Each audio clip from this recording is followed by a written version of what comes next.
24/1/2026 என்று என்னிடம் என் தேவனாய கர்த்தர் கடவுளுடைய தீர்க்க தரிசனத்தை இப்போ நீங்க கேட்கலாம்.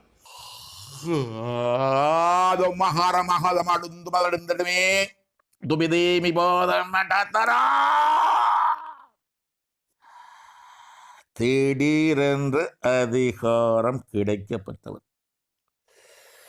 என்னால் அவனுக்கு கொடுக்கப்பட்ட அதிகாரம் நானே அவனிடமிருந்து பறித்தேன், கூறினேன், பறித்தேன். அதிகாரத்திற்கு வர நினைக்கிறவன், அரசியல் ஆதாயம் தேட நினைக்கிறவன், அரசியல் லாபம் அடைய நினைக்கிறவன், அவனது எண்ணம் நிறைவேறாது. பழனிசாமி என்னும் நாமம் கொண்டவனின்